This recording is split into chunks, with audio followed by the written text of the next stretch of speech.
Good afternoon everyone, কেমন আছেন সবাই? আই হোপ প্রত্যেকে ভালো আছেন। আমরা আবার চলে এসেছি পোস্ট মার্কেট অ্যানালিসিস নিয়ে, আই লাভ মানি পক্ষ থেকে, ILM আমাদের শর্ট ফর্ম। তো সেখানে দাঁড়িয়ে আমরা আজকে যেগুলো নিয়ে আলোচনা করব, প্রথম থেকে স্ক্রিন শেয়ার করছি। তো আমরা আজকের ভিডিওটাকে একটু শর্ট করবো, কারণ অনেকের কাছে থেকে আমি যেটা ফিডব্যাক পাচ্ছি যে ভিডিওগুলো একটু লেন্দি হয়ে যাচ্ছে, আপনাদের কাছে একটু দেখতে সময় লাগছে। আমি সেটাকে যতটা কনসাইজ করা যায়, শর্ট করা যায়, আজকে থেকে সেভাবে আমরা নিয়ে চলে আসছি post market analysis by ILM, এবং আমি জয়ন্ত সরকার, যেটা প্রেজেন্ট করতে চলেছি রেগুলারের মতন। আজকেও আমরা তিনটা স্টক নিয়ে আলোচনা করবো, এবং পাশাপাশি একটি থাকবে আমাদের অপশন অথবা আমাদের ডেরিভেটিভ মার্কেট নিয়ে আলোচনা হবে। সেই ডেরিভেটিভটা থাকবে পুরোপুরি নিফটি স্পেসিফিক ভিউ। তো সেগুলো নিয়ে আমাদের আলোচনা থাকবে, এবং কালকে শুক্রবার প্রত্যেকে একটু মন দিয়ে কিন্তু সেশনটা অ্যাটেন্ড করবেন, কারণ আগামীকাল যে আমরা সেশনটা আলোচনা করবো সেই সেশনটা কিন্তু ইম্পর্টেন্ট ইম্পর্টেন্ট ডিসকাশন হবে। কারণ শুধুমাত্র কিন্তু কালকে নিফটি থাকবে না, সাথে হয়তো ব্যাংক নিফটি বা মিড ক্যাপ বা আমাদের ফিনান্সিয়াল সার্ভিস নিয়েও কিন্তু আলোচনা হতে পারে, কারণ আমাদের নেক্সট মঙ্গলবার কিন্তু আমাদের চলে আসছে মান্থলি এক্সপায়ারি, এবং সেটা কিন্তু আমাদের মে মান্থের মান্থলি এক্সপায়ারি। সেখানে কিন্তু আরো অনেক ভিউ থাকতে পারে। তো সুতরাং কালকে সেশনটা কিন্তু ইন্টারেস্টিং হতে চলেছে। তো সেই অনুযায়ী আমি জাস্ট ডিসক্লেমারের সাথে শুরু করছি আজ থেকে। সেটা হচ্ছে আমাদের, the information presented herein is based on publicly available data, internal analysis, technical observation and market interpretation. While every effort has been made to ensure accuracy, no guarantee is provided regarding completeness or reliability. This report is not intended to solicit any investment activity and should not be considered as financial advice. আমার তরফ থেকে কোনো রকম advice থাকছে না, মাথায় রাখবেন। Equity, derivative, commodities, and currency markets are inherently volatile and carry significant financial risk. রিস্কের কথাটা কিন্তু আমি বারবার বলি, সেটা কিন্তু প্রত্যেকে মাথায় নিয়ে চলবেন, ঠিক আছে? Readers and viewers should independently evaluate all the investment decision and understand that market conditions can change rapidly due to domestic and global developments. তো আপনারা জানেনই কিন্তু ডোমেস্টিক বা গ্লোবাল কারণে কিন্তু এই যে কোনো সময় কিন্তু মার্কেট ভলাটাইল দেখায়, এবং ভলাটিলিটি দেখাতে শুরু করে, তার এফেক্টটা কিন্তু আমাদের মার্কেটে পড়ে। তার জন্য রিস্ক রিওয়ার্ড সমস্ত কিছু কিন্তু আমি ডিফাইন করি অলরেডি আপনাদের সাথে, এবং সেগুলো কিন্তু আপনাদের সাথে ডিসকাস করে কিন্তু যে কোনো স্টক বা যে কোনো ইন্ডেক্স স্পেসিফিক কিন্তু আমরা ভিউ নিয়ে থাকি। তো সুতরাং সেই জিনিসটা মাথায় রাখবেন প্রত্যেকে, এবং এই যে ডিসক্লেমারটা, এটা কিন্তু প্রত্যেকদিন আপনাদের জন্য আমি বলে রাখছি, এবং অ্যাজ পার সেবি গাইডলাইন্স আমি ডিসক্লেমারের সাথেই আমি এগোচ্ছি, কারণ আমি সেবি সার্টিফাইড একজন রিসার্চ অ্যানালিস্ট, যেহেতু সেক্ষেত্রে কিন্তু এটা আমার মাথায় রেখে চলতে হয়। সেরকমই কিন্তু রিকমেন্ডেশন আমি দিয়ে থাকি। যার জন্য আমরা কি কি আলোচনা করব, টেকনিক্যাল ইন্ডিকেটরস কভার করবো আমরা আজকে, যেগুলো সেগুলো থাকছে candlestick analysis, relative strength index মানে RSI নিয়ে আলোচনা থাকবে, বলিঞ্জার ব্যান্ড থাকে, সাথে সাথে আমাদের কিন্তু ওপেন ইন্টারেস্টের অ্যানালিসিসটাও থাকে। ওকে, পাশাপাশি আমরা গ্লোবাল কিউজ দেখবো, ব্রেন্ট ক্রুড, ডলার ইন্ডেক্স এবং গ্লোবাল ইন্ডাইসেস যেগুলো রয়েছে তার এবার ওভারভিউ যখন প্রয়োজন হয় তখন নিই, তাছাড়া কিন্তু আমাদের সবসময় প্রয়োজন হয় না। নেক্সট হচ্ছে ডোমেস্টিক মার্কেট কিউজের মধ্যে আমাদের কি কি থাকে, ইউএসডি আইনের মিক্সড মুভমেন্ট কি হতে চলেছে, বা আজকে কি মুভমেন্ট করেছে সেটা আলোচনা করি। ইন্ডিয়া ভিক্স এর অ্যানালিসিস আলোচনা করি। পাশাপাশি নিফটি ফিফটি যে আউটলুকটা রয়েছে সেটা আলোচনা করবো, অ্যাজ ওয়েল অ্যাজ সেক্টরাল ইন্ডেক্সের যে পারফরমেন্স সেগুলো নিয়ে আলোচনা করি। সাথে তিনটে স্টক পিক একদম শেষের দিকে থাকে সেটা, এবং option strategy for next day অথবা ফিউচার। ঠিক আছে, যেটা থাকবে সেটা কি আছে তার জন্য প্রত্যেকে পেশেন্স রাখুন, ওয়েট করে একদম শেষ অবধি, ঠিক আছে? চলুন আমরা তাহলে সরাসরি স্ক্রিন শেয়ার করি। আমরা দেখতে চলেছি আজকে ব্রেন্ট ক্রুডের বর্তমান কন্ডিশন, ব্রেন্ট ক্রুড কি করছে বা কোথায় দাঁড়িয়ে রয়েছে। ব্রেন কোডের যে স্ট্রাকচার আজকে আমরা দেখতে পাচ্ছি, গতকাল কিন্তু খুব একটা ভালো স্ট্রাকচার ছিল না, খুব খারাপ ছিল। তো গতকালে ব্রেন কোডে আমরা দেখতে পেয়েছি অলমোস্ট কিন্তু 5%-এর একটা মান্দি এসেছিল, যেটা RSI কে বারবার বলছিলাম যে 60 রেজিস্ট্যান্স নিচ্ছে, এটা কিন্তু একটা মেজর জায়গা যেটা কিন্তু হার্ডেলের কাজ করতে পারে, এবং সেই হার্ডেলটা নিয়ে কিন্তু আজকে একটু পজিটিভ আছে। আজকে একটু পজিটিভ আছে, অলমোস্ট 0.5%-এর কাছাকাছি পজিটিভিটি রয়েছে, বাট দেখে মনে হচ্ছে না যে কালকের যে হাই ছিল বা কালকের যে ওপেনিং ছিল সেই ওপেনিংটাকে কোনোভাবে আজকে কাটার তার সেরকম স্ট্রেন্থ দেখা যাচ্ছে না চার্টের মধ্যে। তো মনে হচ্ছে আপাতত হয়তো লোয়ার টপ লোয়ার বটম বানাতে বানাতে বেশ কিছুটা ডাউনফল দেখাবে ব্রেনপুর, যেটা আমাদের ইন্ডিয়ান ইকোনমির জন্য ভালো, অ্যাজ ওয়েল অ্যাজ গ্লোবাল ইকোনমির জন্য ভালো। কারণ আমরা রিসেন্টলি একটা নিউজ এসেছে, যেটা অনেক বিশ্বের অনেক দেশ কিন্তু এগিয়ে এসেছে, তারা কিন্তু মিটিং মিছিল করছে কি বিষয় নিয়ে, যাতে হরমুজটাকে ওপেন করা যায়, কারণ প্রত্যেকে কিন্তু এই তেলের ক্রাইসিস নিয়ে ভুগছে, ঠিক আছে? সেই জিনিসটা মাথায় রাখতে হবে আমাদের। সেই কারণে কিন্তু ব্রেন্ট কোডের অবস্থাটা একটু খারাপ বা ঢিলা হয়ে গেছে, যেটা আমাদের মার্কেটের জন্য হয়তো আগামী দিনে আরো ভালো হয়তো খবর এলেও আসতে পারে। তো প্রত্যেকে আমার দিকে মানে ILM চ্যানেলের দিকে নজর রাখলে কিন্তু রেগুলার এই আপডেটগুলো পাবে। ওকে, তো এটা হচ্ছে ব্রেন্ট ক্রুডের বর্তমান কন্ডিশন। ডলার কি করেছে সারাদিন একটু দেখে নিই আমরা। ডলারও কিন্তু same as like ব্রেন্ট crude, but অতটা পড়েনি, বাট পড়েছে, ঠিক আছে, বাট পড়েছে। এবং আমরা কিন্তু লাস্ট ডেতে আলোচনা করেছিলাম, এখানে কিন্তু একটা ডাইভারজেন্স সিনারিও তৈরি হয়েছিল। সেটাই ছিল আমাদের 15ই মে এবং আমাদের 19শে মে, এই দুটো দিনের ভেতরে কিন্তু একটা হায়ার হাই বানিয়েছিল প্রাইস, বাট RSI কিন্তু হায়ার হাই বানাতে পারেনি, তার জন্য কিন্তু এখান থেকে একটা ডাইভারজেন্স আসে, এবং গতকাল কিন্তু সেখান থেকে একটা ফলও এসছে। হয়তো এই 60টা কিন্তু একটা ইম্প্যাক্ট ফেলবে ডলারের ক্ষেত্রে, এবং ডলার এবং ব্রেন্ট ক্রুড দুটোই যদি খারাপ হয় তাহলে পরে কোনো তো কথাই নেই, তাহলে পরে কিন্তু বাজার আস্তে আস্তে কিন্তু পড়া বন্ধ করবে। উঠবে কি উঠবে না সেটা পরের বিষয়, বাট বাজার কিন্তু পড়বে না চট করে, ঠিক আছে। এবার চলে আসি সরাসরি আমাদের দেশের যে ইম্প্যাক্ট গুলো রয়েছে, তার মধ্যে একটি হচ্ছে ইন্ডিয়া ভিক্স। ইন্ডিয়া ভিক্স সারাদিনে কি করলো? ইন্ডিয়া ভিক্স নেগেটিভ, ঠিক আছে, ইটস ওকে। এটা খুবই ভালো জিনিস, যেটা আমাদের মার্কেটের জন্য হেলদি কন্ডিশন। ফ্যান্টাস্টিক চার্ট যেটা দেখতে পাচ্ছি ইউএসডি আইএনআর এর, গতকালে একখানা ছিল নেগেটিভিটি, আজকেও negativity. It is a good sign for our market, ঠিক আছে। এবং সেটা কিন্তু একটা নেগেটিভ ডাইভারজেন্স রয়েছে আমাদের উইকলি চার্টে, that is very crucial time frame, ঠিক আছে। এবং মিডিয়াম টার্ম টাইম ফ্রেম যেটা, সেখানে যদি যখন ডাইভারজেন্স দেখা যাচ্ছে, মানে কিন্তু এখান থেকে ভিক্স এই ইউএসডি আইএনআর কিন্তু চট করে ওপরে যেতে পারবে না, ঠিক আছে। ওকে, চলুন তাহলে আমাদের গ্লোবাল কিউজ লোকাল কিউজ যেগুলো মেন মেন দেখার ছিল, আমরা সরাসরি আজকে চলে আসবো একদম নিফটিতে। নিফটি কি করলো আজকে? নিফটি কি করেছে? গতকালের যে হাই ছিল তার উপরে ওপেনিং হয়েছে, গ্যাপ আপ ওপেনিং হয়, হওয়ার পরে একটু খবরের জন্যই হয়েছিল ওটা। সেখান থেকে কিন্তু একটা রেঞ্জের ভেতরে ট্রেড হচ্ছে, বারবার বলেছি একটা রেঞ্জ ব্রেকডাউন হয়েছিল এই ক্যান্ডেলটার মাধ্যমে, এবং সেখান থেকে সেই রেঞ্জের ভেতরে কিন্তু বাই ক্যান্ডেলটার মধ্যেই কিন্তু প্রত্যেক দিন ক্লোজ করেছে। একদিনও কিন্তু দেখুন একটা ক্যান্ডেলও কিন্তু এই ক্যান্ডেলটার বাইরে ক্লোজিং দিতে পারেনি। তাতে গ্রিন রেড যা হয়েছে হয়েছে, হয়তো সময় চলে এসছে, আর বেশি দিন হয়তো অপেক্ষা করতে হবে না আমাদের, যে যখন এই রেঞ্জটা কাটবে, ওপরের দিকে কাটুক বা নিচের দিকে কাটুক, যেদিকে কাটবে একটা বড় মুভমেন্ট আসবে, তো সেটার জন্য বাজার কিন্তু এখন রেডি হচ্ছে, প্রিপেয়ার হচ্ছে, একটা বড় মুভ দেবে, ঠিক আছে। প্রত্যেকে প্রিপারেশন নিয়ে রাখুন নিজেদের, যাদের যা পজিশন আছে, যদি লং শর্ট যা আছে, যদি অনেক দিনকার হোল্ডিং পজিশন থাকে, সেটা কিন্তু একদম সেফটি সিকিউরিটির সাথে, মানে উইদাউট হেজিং কোনো পজিশনকে কিন্তু রাখবেন না। তাতে কিন্তু যদি বাজার খারাপ হয়ে যায়, ঠিক আছে, যদি বাজার খারাপ হয়ে যায়, যদি আপনার হেজিং না থাকে, তাহলে পরে কিন্তু ভয়ঙ্কর ড্রডাউন বা ভয়ঙ্কর লস দেখাবে। আর যদি কোনো রকম আপনি শর্ট করে থাকেন কোনো পজিশনকে, তাহলে পরে কিন্তু সেই শর্ট কিন্তু বড় প্যানিক দেবে যদি হেজিং না থাকে, ঠিক আছে। মাথায় রাখবেন, দুটো দিকই আপনাদের বলে রাখলাম। তো নিফটি নিয়ে আজকে বিশেষ কিছু বলার নেই, নিফটি রেঞ্জ বাউন্ড সম্পূর্ণভাবে। আমরা ব্যাংক নিফটি যদি দেখি, সেও রেঞ্জ বাউন্ড। গতকাল খালি একটা পজিটিভিটি ছিল, এখানটা কিন্তু একটা পজিটিভ ডাইভারজেন্স ছিল, এবং আজকে যে ডাইভারজেন্সটা তৈরি হয়েছে, আজকেও একটা ডাইভারজেন্স রয়েছে, এটাকে বলা হয় hidden divergence, but positive hidden divergence. But এটা নিয়ে যদি কারো জানার ইচ্ছা থাকে, you can contact me directly, ঠিক আছে। তো এটা হলো আমাদের নিফটি ব্যাংক নিফটির ভিউ। আমরা আর বেশি সময় নষ্ট করবো না, সরাসরি চলে আসবো আজকে আমাদের মেজর মেজর যে তিনটে স্টক, তার মধ্যে প্রথম স্টক হচ্ছে আমাদের কাছে আইশার মোটর। আইশার মোটর আজকে কি করেছে? আইশার মোটর কিছুই করেনি। আইশার মোটর আজকে শুধুমাত্র তৈরি করেছে একটা bullish কিকার candle, that is a too much powerful candlestick pattern, যেটা আজকে তৈরি হয়েছে। দেখে বোঝা যাচ্ছে না, খুব ছোট্ট একটা ক্যান্ডেল।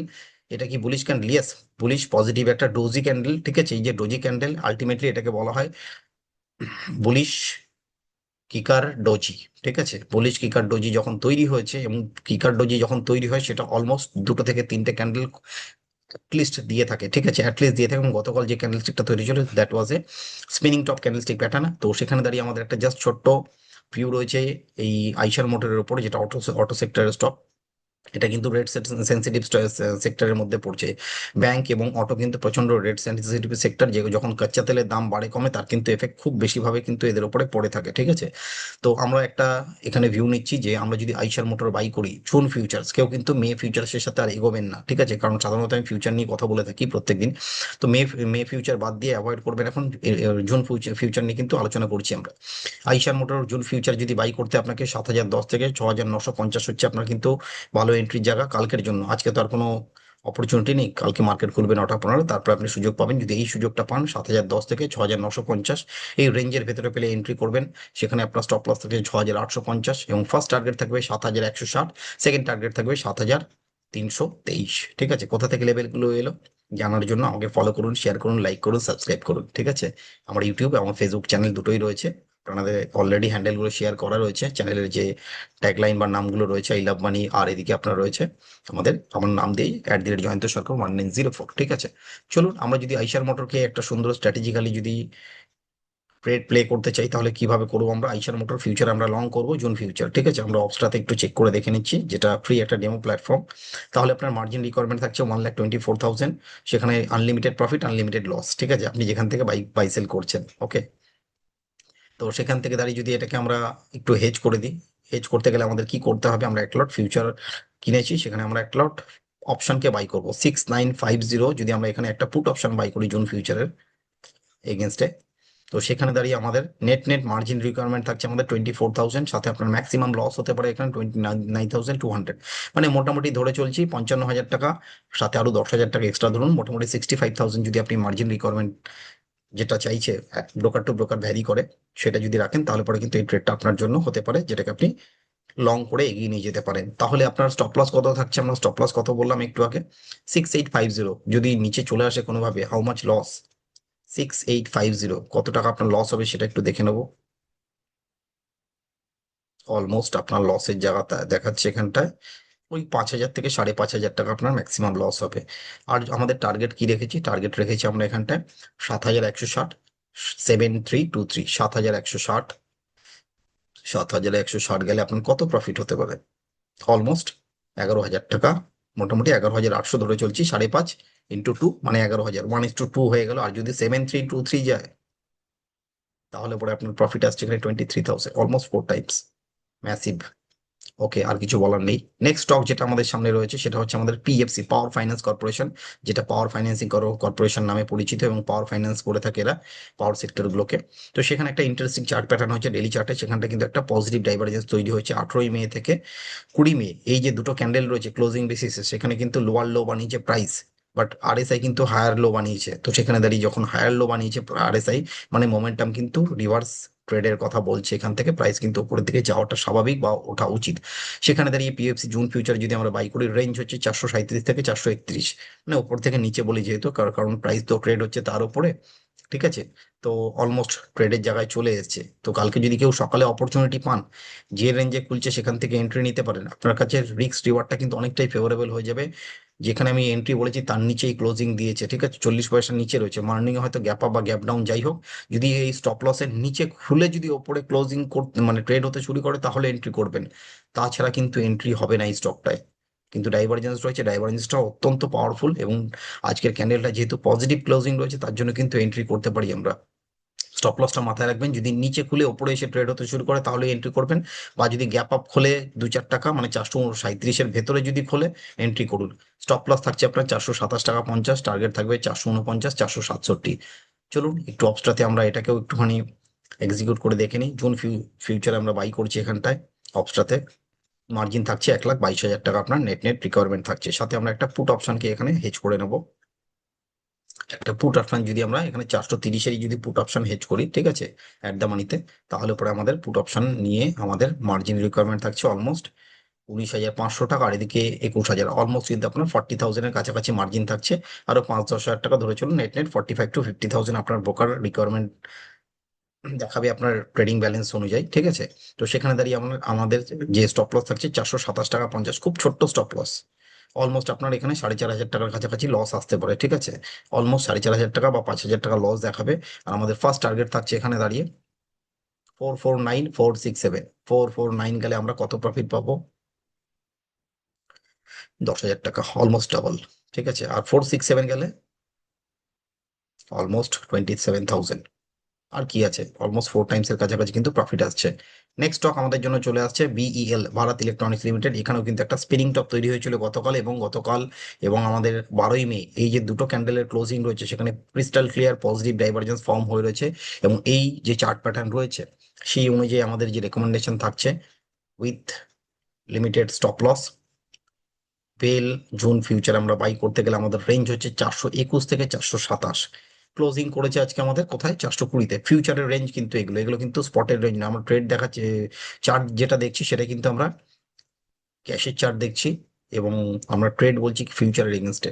ফিউচার 421 থেকে 427, ঠিক আছে। এই রেঞ্জের ভেতরে যখন পাবেন কালকে এন্ট্রি করুন। স্টপ লস থাকছে আপনার কাছে 416, ফার্স্ট টার্গেট 435, সেকেন্ড টার্গেট 446।